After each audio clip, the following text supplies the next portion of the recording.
Welcome to a new season. New faces you might be able to identify, new reconstructions to jog your memory, and perhaps with your help, new solutions to some of Britain's most baffling crimes. And it's no exaggeration to say our cases now largely depend on you. The detectives here have almost exhausted conventional inquiries. Tonight, the mystery of Trevelyan Evans, who disappeared from her shop in North Wales in June. Have you seen her, or has she been murdered, as police now fear? Can you identify a cyclist who assaulted 2 children and left them for dead beside a fishing pond in Lancashire? And did you know Lee Parsons from North London, also known as Debbie? Why should somebody want to kill her in what police say has the hallmark of a planned assassination? And that's where we start, a case that seems not so much a crime of passion, but a calculated killing. The events took place in North London and in Essex, and you'll see there are several people who have to be eliminated from the inquiry. The victim was Lee Parsons.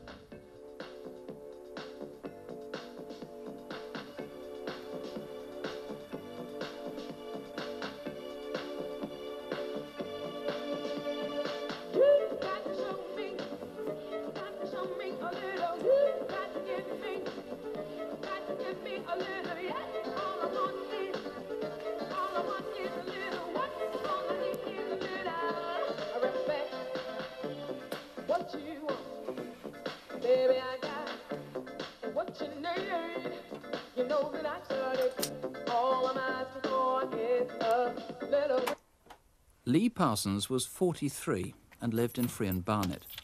Her pride and joy was her white Golf GTI convertible.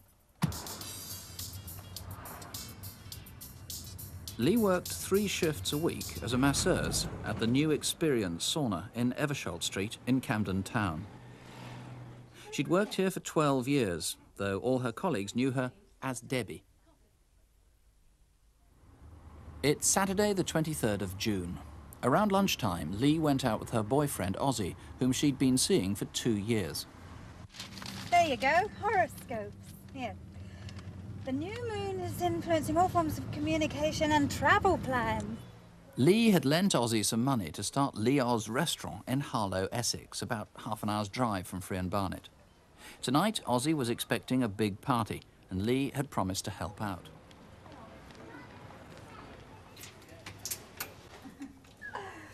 Whoa, what a pong in here. It's so dark. I'm going to put a bit of light in it. Can never get this thing working. Here are the tablecloths, Lee. Oh, thanks, babe. About 10 miles away towards London, near Epping Forest, a woman was driving to the shops. I slowly went down my lane, and I noticed 2 cars with 2 fellows. And it's usually an area where people might stop to walk dogs or have something to, have their lunch. But I noticed there was nothing of that going on. Oh, doesn't that look lovely? Right, must get going, darling. Can't you wait? My brother's coming in half an hour. No, darling, I've got to get to the garden centre on the way home. Ooh, it's still beautiful out here, huh? OK, well, you get back as soon as you can. You've got to do the bathroom, all right? I'm doing it. Bye, darling. About an hour and a half later, back at Friern Barnet, a neighbour thought Lee had a visitor. I saw this black car drive in with a black man driving it. It struck me as being a bit odd because it didn't look like a minicab to me because it was too lovely a car. I saw her car was there, so I thought, well, it's not for Lee. But he stopped in front of her window and gave a nod and then quickly drove out. Police need to eliminate this driver. The car had a distinctive V-shaped aerial.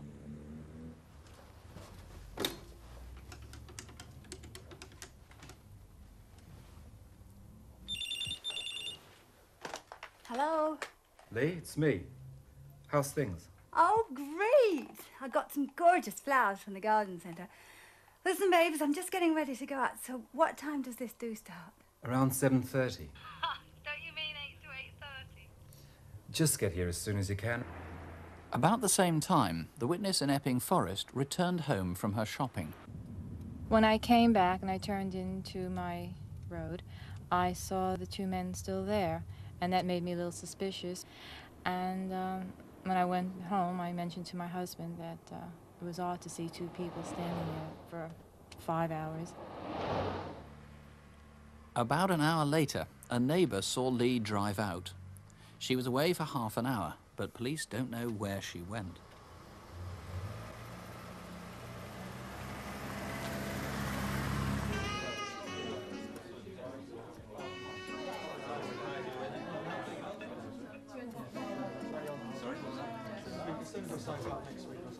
How's it going, Kerry?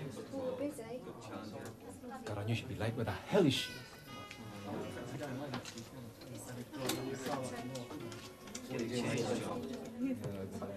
Lee, what are you doing? The party's started. When are you going to leave? People have already arrived. Are you all right? You sound like you've been sleeping. I'm all right. I've got something to tell you, baby. I can't tell you now. I'll tell you when I get there. All right, baby. What is it? Good or bad? At least tell me that. It's good. Well, hurry up and come.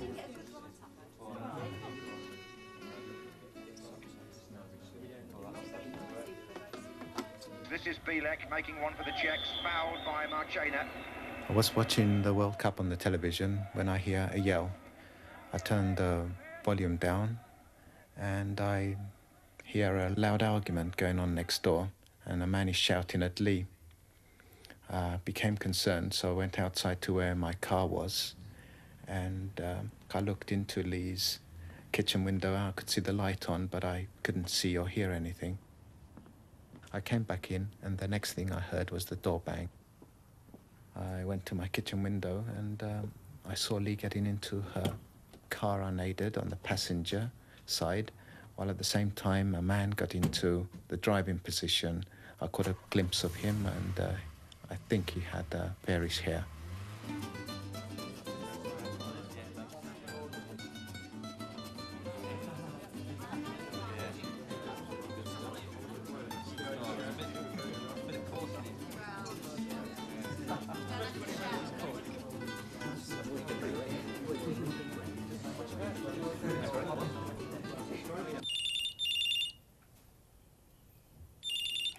Hello, this is Lee here.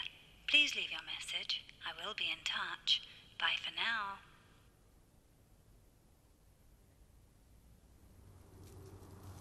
Next morning, Lee's convertible was seen in Epping Forest, near where the two suspicious cars had been noticed the previous afternoon. Then, at lunchtime, a rambler peered inside the GTI and saw a body. Lee had 3 wounds in her head, perhaps made by bolts fired from a crossbow. Dr. Harvey, why are you convinced this was a calculated, a planned killing? Apart from a general feeling of the whole job, the fact she was lured from her house to a very isolated spot in the forest, and probably more important, the weapon. A powerful crossbow is hardly the sort of weapon you might just happen to have with you. So you'd really like to hear from anybody who knows any East London or Essex villain who's been toying around with a crossbow, apart from anything else. It's such an unusual weapon that sort of information might be vital, yes. Now, also, you need to know anybody who knew Lee, or knew her as Debbie, perhaps. Anyone at all. Yeah, this is an execution by any other name, and I'm not happy yet that I've found a motive that would fit such a grave crime, so I would urge anyone who hasn't yet contacted us to come forward, please. Yeah, we've got some home video which shows Lee at a party, dressed as a... There she is there. You'll see that she's dressed as a belly dancer here as well. There she is. If you knew her, please give us a call. Now, the next thing we need to know are those, perhaps to eliminate, those 2 guys seen in the 2 cars by the witness in Epping Forest. There might have been nothing to do with this killing, of course. No, quite right, but I do need to see them or find someone else who saw them. The white man with the red car, all I can tell you about him, unfortunately, is that he was wearing black tracksuit trousers with a red stripe down the seam. The driver of the green car, the black man, he's about mid-30s, 6 foot, slim build. He's got a moustache, neatly cut hair, probably gelled back, light brown skin, and he was wearing a long-sleeved yellow sweatshirt. OK, this is Saturday the 23rd of June, and they were there, we think, from about 6:30 until about 6:30, maybe even later. At least 6 o'clock, maybe even later. OK, fine. Well, if that was you, please give us a call. If you know who it was or know anything about this, here's the number. Please notice it's a new one, and incidentally not the number in Radio Times, 081 811 8181. And here's a number for deaf viewers who have a Minicom super telephone. And if you prefer, you can ring the incident room in Edmonton. That's on 081 807 9332. That's 081 807 9332. We'll let you know as calls come in. Now, looking at results from previous programmes, there were 3 arrests following the last Crimewatch back in June, one of which was directly due to the programme. The landlord of a pub in Middlesex recognised one of his customers as a man he'd seen on photocall, wanted for questioning in connection with a series of deceptions in the south of England. He rang the local police, who arrived a few minutes later, and made an arrest. The man is now in custody, charged with conspiracy to commit criminal deceptions. And you might remember a reconstruction we featured back in May. Dr. David Burkitt was a well-known dermatologist who was killed for no apparent reason at his home in Middlesbrough. 2 weeks later, the police were sent a strange letter which they thought might have come from the killer.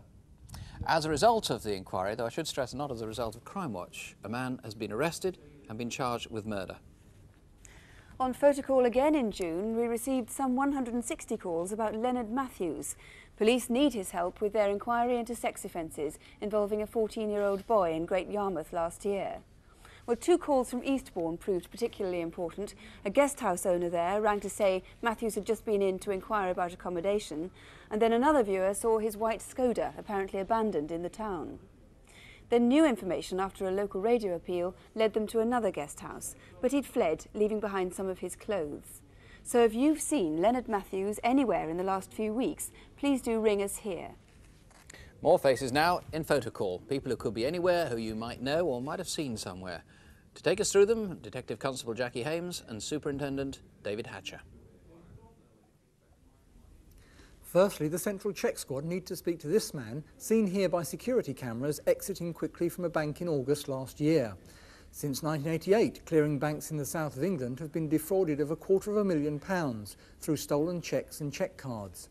He's described as quite dapper, in his mid-20s, 5'11" with brown hair. If you've seen him, please let us know. Manchester Police are looking for this man, who witnesses have since described as professional looking. This is Friday the 20th of April, about 3:20 p.m. at the Alliance and Leicester Building Society, Cross Street, Manchester. After producing a note, he attempts to hide his face from the camera whilst waiting for the cash. He's about 40 to 45 years old, stocky build with dark wavy hair, thinning on top. He's smartly dressed in tightly fitting jacket and trousers and leaves carrying a golfing umbrella and trench coat. If you recognise him, then please call us now. Next, colleagues in Lancashire would like to speak to 24-year-old Derek Milton Billinge. He may have vital information about an incident at Squire's nightclub in Preston back in June 1988, when 5 men were wounded with a knife. We know that Derek Billinge has been seen in London and Birmingham. He's known to use the name Derek Milton Thompson and was a CB radio enthusiast with the call sign Silver Rod. So if you think you know where he is now, please call us. And finally, can you help the flying squad identify this man? In early June, he went into a bank in Lee, south-east London, threatened the cashier with a gun and demanded money.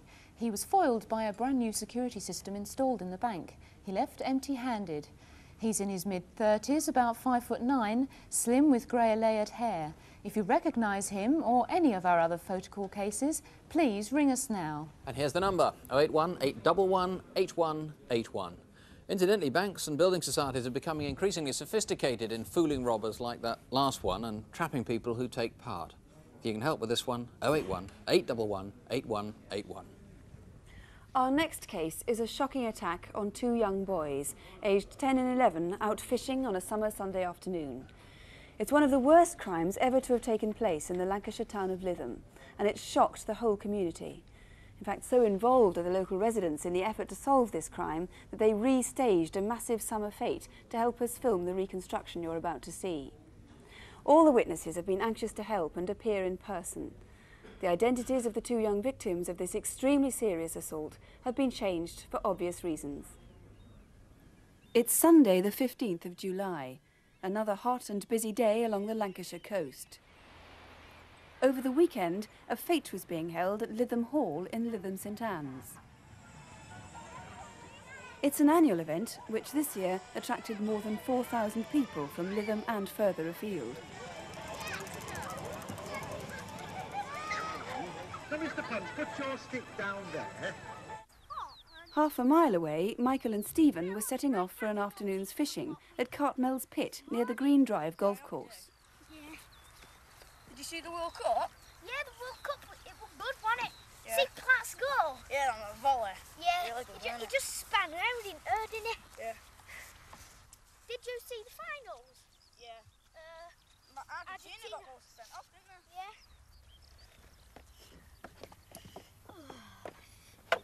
Let's start getting in the parks. We'll stay here all afternoon, should we? Yeah, better that.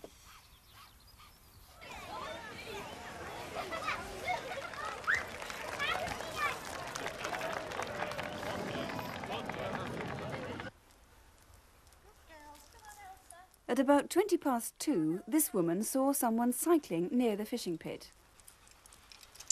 Heavy, isn't it, love? Yes, very.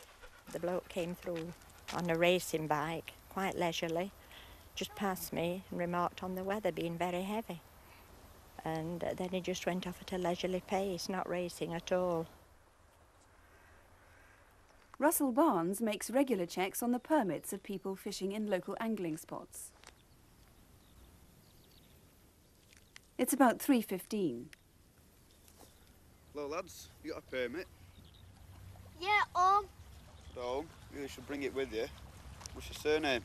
Parkinson. Your initial is? See. See? Is this you or your dad? Both of us, really. It's your dad, really, though, isn't it?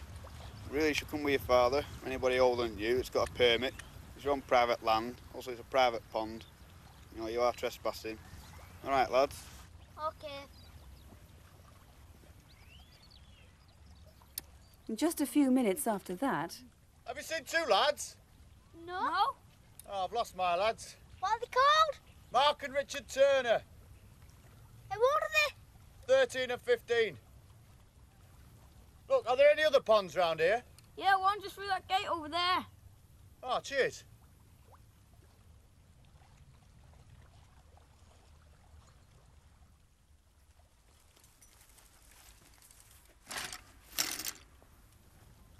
There's no one fishing at that other pond. There's some more up there by the golf course.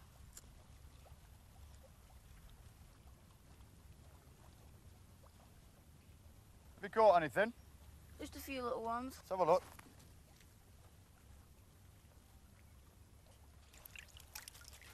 Just a few roach. Do you fish? No, fishing's boring.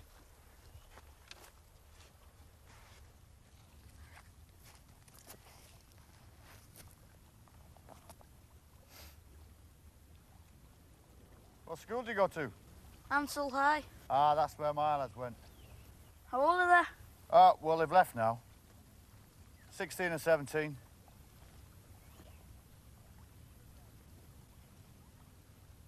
you live around here? Yeah. Yeah, I live in Lytham too. I think that would better go now, do you? Yeah, okay.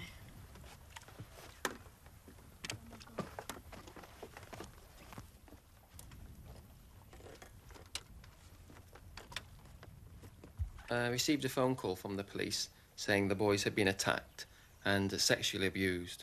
And when I saw my son, he was very badly marked. I was very shaken with his physical condition. He'd been very badly strangled in the attack, very badly indeed, to the point of total unconsciousness. In fact, both boys were strangled and Michael was thrown into the pond. Without a doubt, this was a very serious attempt on their life. I'll go and get some else. Despite their injuries, the boys somehow found the courage and the strength to run for help. Excuse me, miss. A man has just attacked us. Can you get through the fence? Yeah. As they came over, I began to realise something very serious had happened, because they had no trousers on and they were obviously in shock. Can you help? These boys have been attacked. Where? Over there by the pond. Come, Randy, we'll go and see if we can see. The attacker probably cycled out of the field into Saltcoats Road. At about that time, Margaret Grimshaw was driving down Saltcoats Road and was distracted by a helicopter display. In that split second, she had to swerve to avoid a cyclist. Police believe that cyclist could be the attacker. Well, Mr. Jacqui, it perhaps wasn't entirely evident from that film, but that man, in fact, did nearly kill those two boys, didn't he? Yes, he did. He's a very dangerous man. There's no doubt about that. He could well strike again, and if he does, we could well be investigating an even more serious crime than we are now. What description do you have? Well, despite their ordeal, the boys have done their best to give us a description of the man. They describe him as being 5'9" to 6 foot tall, late 20s or 30s, that was his age. He had dark, short hair, medium to good build. They think he was wearing an earring in his left ear. What they are very clear about is that at that time he had some sort of a complexion problem around his chin and his cheeks. He had acne, spots, pockmarks or a rash, that sort of thing, and he may still have that now. It may not be as bad as the one we showed on the film, but there was a rash there. Yes. He was wearing a royal blue T-shirt, faded blue jeans, trainers which the boys thought were high-tech make. He was wearing a black digital wristwatch, and I think that's about it. He told the boys he came from Lytham. Do you think he was a local? Well, Lytham is a holiday town. There's a lot of people go there to visit. They go to stay there. A lot of people go to work there. So it could be someone who's visiting the town. He'd actually told the boys that he was local, that he came from Lytham. So we're looking at the fact that he could be local. He could have been a visitor, or he could have been staying in campsites, caravan sites around that area. He could have come anywhere within cycling distance, I suppose, which could be, what, 40-mile radius? Yes, one of the boys saw him cycling away, so he could have cycled that distance. It's hard to see what those two boys could possibly have done to protect themselves. We bring our children up, don't we, not to be rude to people. But I suppose you have to tell them never to enter into conversation at all with somebody they don't know. Under those circumstances, it's very difficult to see what those children could have done. Perhaps when they were attacked, they could have shouted, screamed, and that could have alerted someone on the nearby golf course and deterred this man. But you've got to remember that these boys were absolutely terrified and they were frightened for their lives at that time. Yes, it's hard to see how they could have done anything.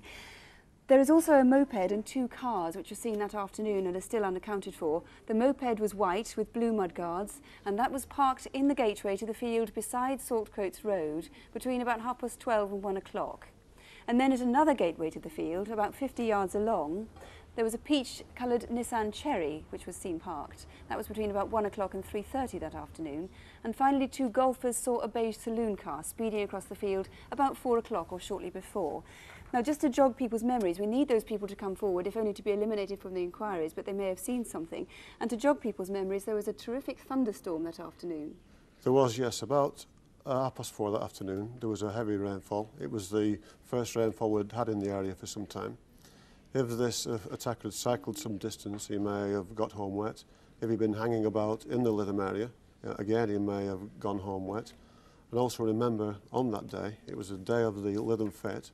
Over 4,000 people attended that fete, and any one of those people could have seen something or heard something that could be useful to us. If you can help, please do. There is a reward being offered. Remember, it was the afternoon of Sunday the 15th of July. Mr. Hacking, thank you. I don't need to stress the urgency of finding this man with other children's safety in danger. If you can help at all, just ring our new number, which is 081 811 8181, or Bill Hacking's colleagues are at this moment manning a special line at Preston Police Headquarters. That's going to be devoted to Crimewatch viewers tonight and all day tomorrow. This is the number there, 0772 61 7771. That's 0772, the code for Preston, 617 771. On the Lee Parsons murder, we're getting a number of calls from people in East London and from Essex who are suggesting people who have got crossbows who maybe are owning them in suspicious circumstances. Can I just remind you about the number again? The telephone number here has changed, and this is the new one, 081 811 8181. And now with short appeals from around the country, here again are DC Jacqui Hames and Superintendent David Hatcher. We start with a daring raid at the top jewellers Asprey in Mayfair. 2 minutes after they opened on Monday the 16th of July, the £750,000 Laurentine necklace was snatched. 3 raiders in a specially prepared lorry reversed across New Bond Street.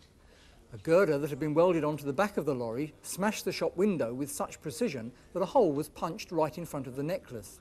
They then grabbed the necklace and drove off in a stolen red Ford Escort. They abandoned it in Berkeley Street, near the Mayfair Hotel, leaving behind this jacket, a combat hat and a Millwall football cap. We know that 2 of the men got out at Shepherd Market, disappearing into the crowd. The 3rd man also took a taxi, but immediately changed his mind and got out in Mayfair Place. He left behind these gloves and this jacket.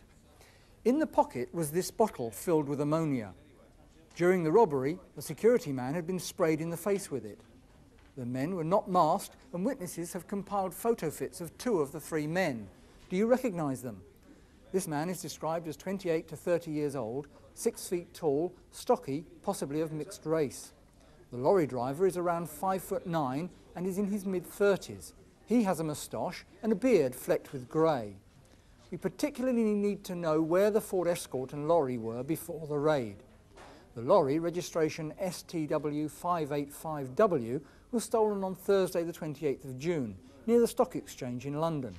And that girder welded onto the back of the lorry. Do you know where this work was done? And where was the red Ford Escort, registration B598BGO, kept between the time it was stolen from Elmstead Woods railway station on the Thursday the 5th of July and the day of the robbery, Monday the 16th of July? If you've any information, please call us now. There's a substantial reward. Next, the murder of a taxi driver in Oxford. On Wednesday the 13th of June, Leonard Gomm, who was 75, was murdered near the village of Bletchington, just outside Oxford. We've been able to establish Mr Gomm's movements that day. He drove a blue Ford Granada, which was clearly marked as a taxi. At 6:35 a.m. that Wednesday, he dropped a passenger off near the bus station in Gloucester Green, Oxford. Shortly afterwards, and somewhere in the city centre, we believe he was flagged down. It's here the mystery begins. He told his control that he was taking a fare to Bicester, but who was it? At 6:45 a.m. he was seen pulling off the A43 Bicester Road and driving towards Bletchington along the B4027. About the same time, a second witness reports seeing the taxi with a passenger in the back, driving slowly through the village of Bletchington as if looking for something. At about 7:30 a.m. the taxi was seen parked in a lane leading to the hamlet of Hampton Gay. Mr Gomm was discovered nearby. He'd been stabbed. The attacker may have hitched a lift out of the area, so if you were in that part of Oxfordshire in the early morning of Wednesday the 13th of June and can help with this murder investigation, then please call. Next, another disturbing incident, the apparently senseless murder of a shopkeeper. Baldev Hoondel was the proprietor of G&H Supermarket in Lower Clapton Road, Hackney, where at 10:30 p.m. on July the 22nd he was fatally shot as 2 men entered his store and attempted to rob him. An alarm sounded as the attackers ran into Roe Hill Road and Arrow Court. Then we believe they disappeared through Clarence Road and Downs Road into the Nightingale estate. Did you see them making their escape? During their flight, they dropped 2 clues. This unusual suede beret with the label Artwear, London and Copenhagen, and this baseball cap with the British Knights logo. The suspect wearing the beret is described as being a West Indian, aged 22 to 30, 5'11", muscular, clean-shaven with short hair. Suspect number 2 was wearing the baseball cap, again West Indian, also aged between 22 and 30, 5'11", well-built with short hair. If you recognise either of these men or their hats, please call us now. And finally, colleagues in Merseyside need to find the owners of this home movie. The tape was found in a JVC camcorder, which was recovered by Liverpool police in April. They believe it could have been stolen, but need to know who from. So if that's you or anyone you know, please get in touch. And if you can help with any of our incident desk cases, ring us now. And the number to ring, remember it's a new number, 081 811 8181. That's 081 811 8181. This month's final reconstruction is the story of a woman's disappearance, but it's a case police now treat as murder. Trevelyan Evans would be 53. Indeed, today's her birthday. But back in June, on a sunny afternoon, something extraordinary must have happened to her. Think back to June the 16th. England were playing Holland in the World Cup, and the Queen's official birthday was marked by trooping the colour. Were you in North Wales? If so, perhaps you can identify some of the people in our reconstruction, and indeed, maybe you saw Mrs. Evans. Is this the sort of video you can put straight on the... Yeah. Machine, yeah. My mother is very close to her family, and she had everything to live for, and I can't see her for 1 minute going away without telling anyone what she was going to do. And I think wherever she is, it's involuntary, it's against her will.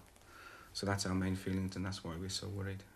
Before she disappeared, she spent 3 days up in Rutherland in our holiday bungalow, which I was doing up or refurbishing, and she was very happy. You know, she liked working up there. She liked the garden. Llangollen is at the heart of Welsh culture, home of the National Eisteddfod, and thousands of tourists come here every year. Trevelyan had lived here all her life. A year ago, she bought this bric-a-brac shop called Attic Antiques in Church Street. Collecting was a lifetime's hobby, and this was the realisation of a dream. Her slogan in the shop said, "I'll buy anything." And so she did, from locals, visitors and dealers who were passing through. It's 9:15 a.m., 2 days before her disappearance. A local housewife was walking past the shop and noticed Trevelyan in conversation with two men. Hello. Come over and have a look. Got some nice bits of lace here. You're welcome to come in and have a look anyway. What's thought to be the older of those two men was seen again with Trevelyan next day. He was described by Susan Knight, who works in the opticians, as distinguished. And Olga Pedder-Roberts agrees. Well, it was a Friday morning. I looked through the window and Trevelyan passed with this man who was very well dressed, in a navy blue suit and a black briefcase. Trevelyan waved, and I just thought how lovely she looked that morning. That evening at 8:30, David and Irene Pond were driving home down Castle Street. We pulled up at the traffic lights at the top of Castle Street at its junction with the A5, and we saw Trevelyan standing in the doorway of the cafe. She was standing in the doorway. She was stepping in and out with a piece of paper in her hand, looking down the street as if she was expecting someone to come up. But when I turned round, there was no sign of anybody. I kept looking at Trevelyan, waiting to acknowledge her, but she didn't seem to see me at all. It's now next morning, 10 o'clock on Saturday, June the 16th, the day that Trevelyan went missing. Doreen Dolson's general store is just down from Trevelyan's own shop. Just get a pint of milk.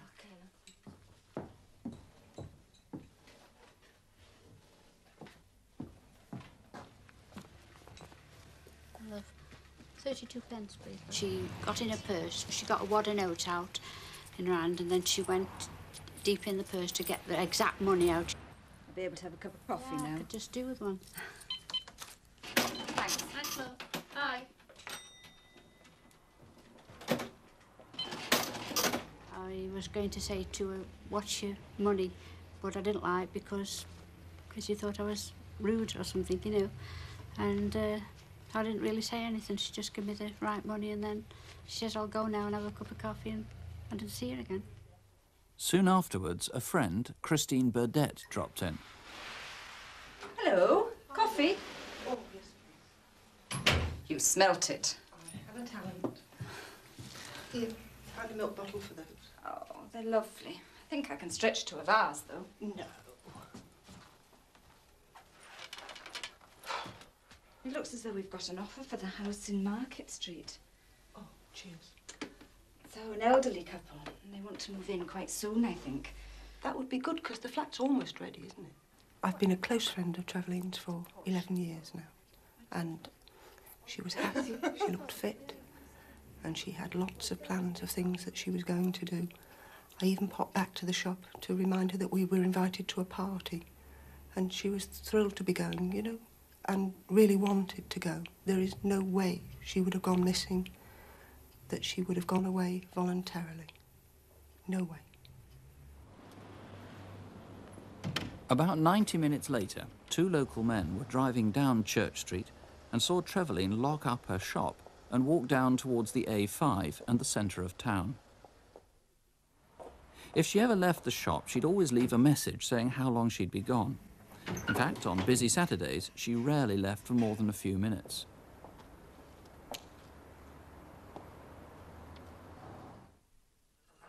But as the afternoon drew on, several customers who took items from boxes on the pavement found the door was bolted and posted money through the letterbox.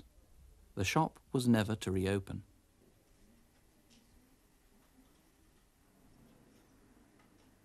Did Trevelyan go home? She was seen at 2:30 in Market Street, right beside her house, though no one saw her leave or enter.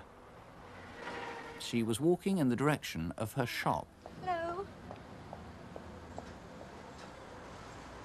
Yet 5 minutes later, a woman like Trevelyan was seen walking in the opposite direction on the A5, heading out of town beside the park which runs along the River Dee. And a few minutes after that, Marion Hatton saw a woman on a public footpath that leads up from the river. If that was Trevelyan, why on a busy Saturday had she left her shop to walk down here? Then, just before 6, a woman driving up Church Street saw a man who looked to her suspicious standing outside Attic Antiques. She thinks the door to Trevelyan's shop was open.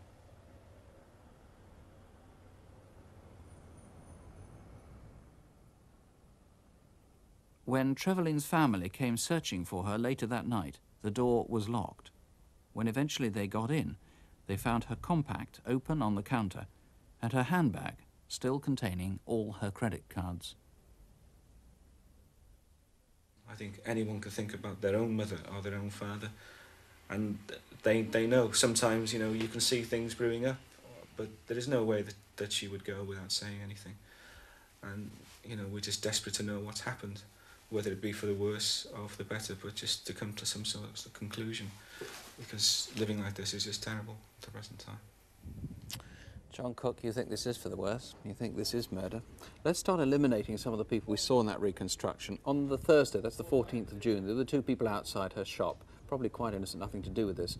Tell us what we know about them. Yes, very briefly. The first man, as you know, came from the tannery. He's the younger man, about 30 years of age, modern dress, wearing a dark suit with the sleeves rolled up, dark hair which appeared gelled. The older man was about 65 years of age, had grey hair, casually dressed, an aquamarine jumper with a paisley tie, and he was in conversation with Mrs. Evans. OK, now the next day, that's Friday the 15th of June, isn't it? There was another man seen with her. It might have been actually one of the guys from the day before, we just don't know. But you've got quite a good description of this chap. Yes, we have. It's possibly the previous man. Now, he's described as being very smartly dressed in a dark suit or a dark blazer, brown hair going grey, about 5'10", stockily built, and he was carrying a briefcase in his left hand. A bank manager-like or an insurance salesman, I think somebody's put him, possibly an antiques dealer, and I gather you've got new evidence about this man today. Yes, we have. Fresh evidence now suggests that the same man may well have been in Gale's Wine Bar in Castle Street, Llangollen, later that same evening. Now, the day she disappeared, the evening after she vanished at 6 o'clock, was that chap seen with the car outside her shop. I should stress the witness isn't sure if the door was open or not. It might have been shut. That's correct. The door may well have been open, but the witness is not sure. He was leaning against the car. She had a shoulder view only of him, and he was wearing what appeared to be a Macintosh with wide lapels. OK, now if that was you, for heaven's sake, do ring us up. What else do you need to hear? What else can help with this inquiry? I think it's most important to stress that this is a murder inquiry. We're aware that Mrs. Evans had a wide circle of friends, both male and female, and we urge them to ring us here and contact us, and we treat whatever they say with the utmost discretion. OK, if you can help, here's the number: 081 811 8181, 081 811 8181, or you can call the local incident room. That's 0492 518 383, 0492 518 383. We have two files of faces this month, people whom police need to trace to help them with their investigations. So here with our second photo call, the Superintendent David Hatcher and Detective Constable Jacqui Hames. Colleagues in Southampton investigating a serious fraud would like to speak to Gordon Green. He may have information about a company called Flymaster Travel Limited, which was set up in 1988 with offices in Southampton, Heston and Reading. By the end of 1989, over £25,000 had been taken from customers who were asked to pay for plane tickets which they never received. Gordon John Green is 38 and also uses the name Michael Green. The end of his left little finger is missing. If you know his whereabouts, please ring us now. Do you recognise this robber who carries his props in a duffel bag? A camera catches him as he comes into a betting shop off the Strand in London earlier this year. He pulls a balaclava and sawn-off shotgun out of the bag and then forces the staff to hand over £1,000. As he leaves, he stuffs his coat, hood and gun back into the bag. He's in his mid-20s, 5'10", with short dark hair and wore a white three-quarter length coat. If you know him, please let us know. We'd like to speak to Geoffrey Lane. You may know him as John Shaw, Alfred Richardson or Peter Richardson. Gloucester Police are coordinating a fraud inquiry in which 199 stolen cheques have been used in 24 towns throughout England. Lane is 45, 5'8" with light brown greying hair. He's a heavy smoker and walks with a limp. He uses public transport, particularly the train, and stays in hotels or hostels. So if you've spotted him on his travels or know where he is now, please call us. Finally, do you know any of these people? Their pictures were found in a camera left behind by burglars in a house in East Clandon, Guildford. We believe they were taken at the Bad Rutz Palace Hotel, St Moritz, Switzerland. Were you staying at the hotel during this year's skiing season? Whoever was responsible for the burglary made their getaway in a grey Ford Sierra car, registration G446YWK. It was stolen during the night of the 27th of February from southeast London, and months later it was recovered from the North Peckham estate, about a mile away. Do you know who was driving it between the 28th of February and the 17th of April this year? If you recognise anyone in the photos, or know who's been driving the Sierra, or indeed recognise any of our other faces on photo call, please ring us now. Here once more is the number if you think you recognise any of those people, 081 811 8181, 081 811 8181, and a flurry of calls to the incident room at Lytham about the sexual attacks on those two young boys, several of which of the calls are very promising indeed. One caller has given police personal details of the travelling fraudster who's wanted in connection with cheque card fraud, so we've got some good details of him and possible location too. Finally, in the murder of Waldorf Hundel, the shopkeeper in London, some intriguing and the police say valuable information about one of the hats that was recovered after the murder.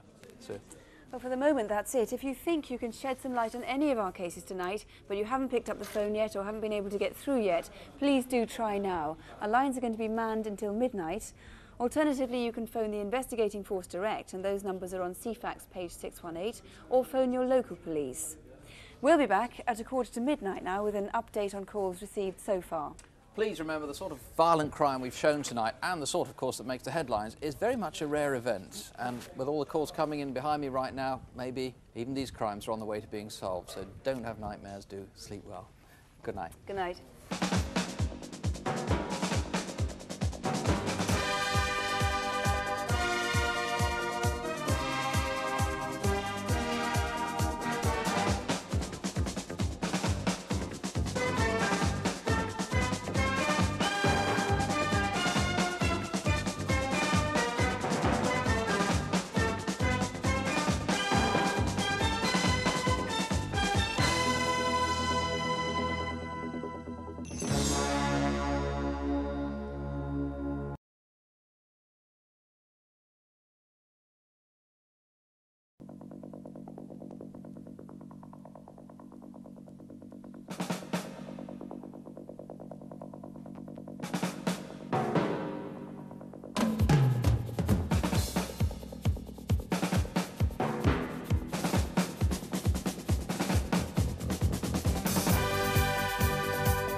Good evening, welcome back. We've been taking a rather low volume of calls here tonight, but I've just discovered that there's a fault on some of our lines here, so it's been much more difficult than usual to get through. I'm very sorry about that. We'll be giving you all the relevant local numbers at the end of the programme. Having said that, there have been some promising pieces of information on several of our cases, and by far the best response of the evening has been on the assault on the 2 little boys in Lytham in Lancashire. We'll come to that in just a moment. Let's start with the murder of Lee Parsons, a masseuse who worked in Camden Town in North London and who was murdered in her car in Epping Forest. Witnesses remember a black saloon car outside her house in Friend Barnet, saw her escorted to her own Golf GTI, and noticed 2 men waiting by the roadside near where her body was discovered. Doug Harvey, I know a disappointing number of people managed actually to get through, but one caller in particular might have given you a motive. One caller indeed, yeah. A lady rang in earlier. She obviously knew Lee, and she's given some interesting information about a possible motive. She obviously wants to help, but she hasn't left her name. Now, if she could ring back, even if she's not willing to leave her name, she might just lead us to other people who would know something about what she's told us. You've got nothing to go on what she's given you so far? As it stands, it's interesting, but not enough. Right. I'd be very interested to hear from other people. You need her to lead you to other people? I do. OK. Now, you did get quite a number of calls about crossbows. Lee was killed with crossbow bolts, you're pretty sure, from a very powerful crossbow, not a handheld one. Not a handheld one, it's a very powerful one, and I'm still interested to hear from more people who know of people using crossbows in the North London, Harlow, Essex area. And quite a number of clients, I gather, from the new experience, Sauna and Eversholt Street in Camden. Quite a few of them. them. Knew her as Debbie? Who knew her as Debbie. Quite a few have come through, and I'm looking forward to hearing more of them. OK, thank you, Sue. Well, to find out what information's been coming through on our first file of photocall faces, David Hatcher, we already got some news on the man wanted for questioning by the Central Check Squad. Yes, but we only had 7 calls, but one of those calls has identified the man. We're pretty sure that's correct, and we believe he's possibly in West London because there have been several connections mentioned with Ruislip, and officers are making inquiries there now. Right. And Manchester Police were looking for a building society robber with a briefcase and wearing a suit. Yeah, we called him our professional-looking man. Well, we've had 1 call to the studio. A lady thinks she bumped into him as he was picking up a cheque card in the street. But Manchester have had more calls, and they've got 1 very promising lead. Right. What about Derek Billinge or Derek Thompson? Yes, we've had possible sightings in the south of England, but we still need an address for him. And finally, the man who tried but failed to rob a bank in South East London. Right, this definitely is good news. We had 12 calls, 6 of them gave the same name. That man's in custody.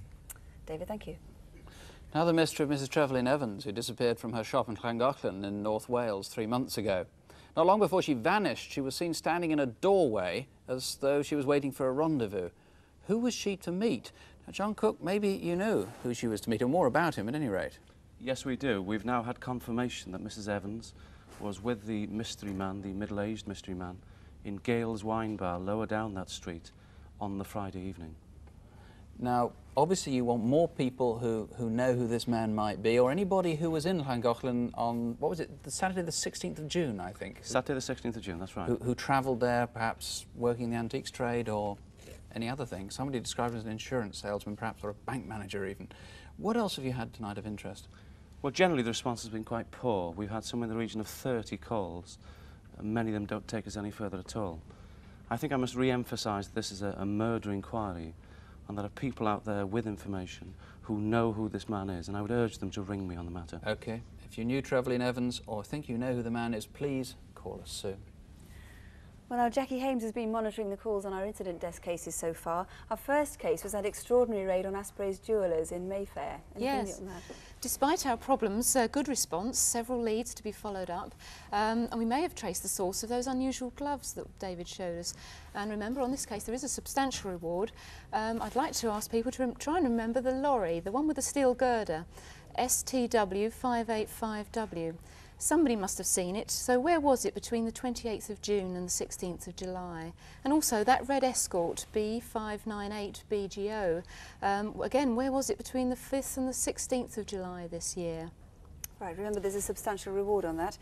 Our second case was the unexplained murder of the 75-year-old taxi driver near Oxford. It was Bletchington he was last seen. Yes, that's right. On the 13th of June, he drove a blue Ford Granada clearly marked as a taxi. We'd like to know who flagged him down in Oxford City, and also we'd like to ask people if they were in the Hampton Gay area, if they saw someone who hitched a lift after the incident. So please, anyone rack their memories. And by the end of our main programme, we'd had some quite promising sounding information on the murder of Baldev Hoendorf at his shop in Hackney in East London. Yes, they're definitely quality rather than quantity, but we think we've pinpointed the outlets for both the caps that we showed and a good lead on one of the artist's impressions. But officers particularly want to speak to, again, a person who rang the Steelhouse Lane police station in Birmingham.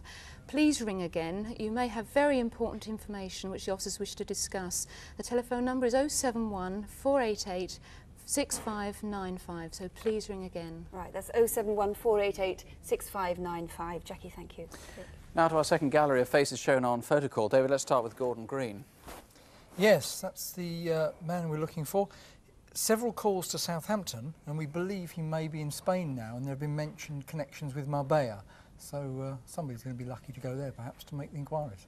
Jeffrey Lane, alias John Shaw, there was an inquiry going on about stolen cheques. Yes, again, low number of calls, only about 7 calls, but we've actually had one just recently from a taxi driver who thinks he's dropped him off this evening, and that address is being checked out right now.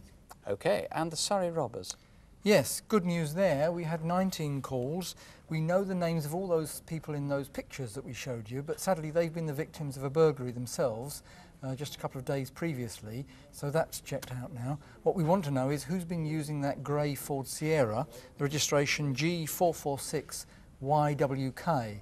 That car was, remember, stolen and being used between April up to April this year, and we want to know who's been in possession of it. OK, we don't want to know who's driving it now. It's back with its rightful owner. Right. David, thanks very much.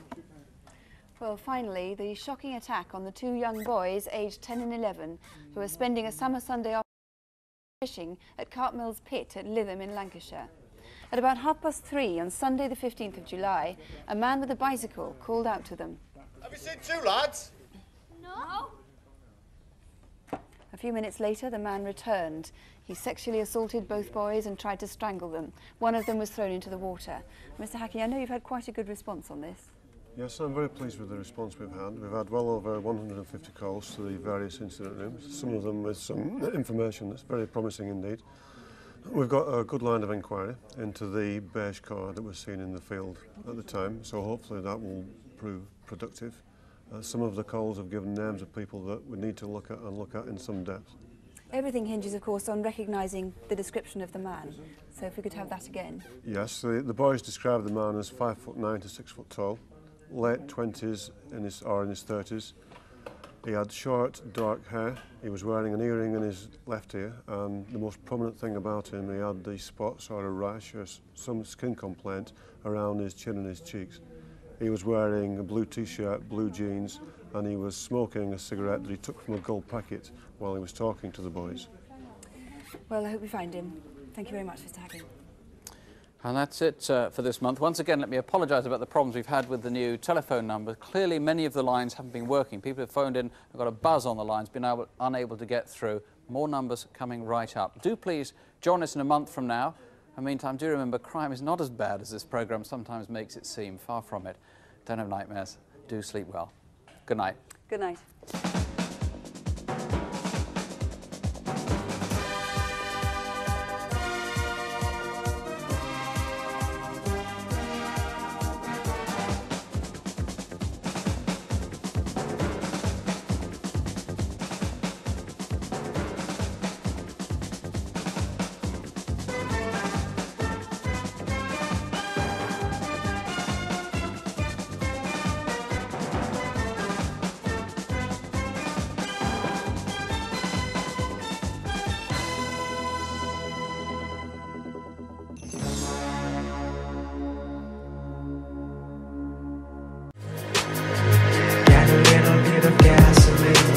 Welcome to another crime scene.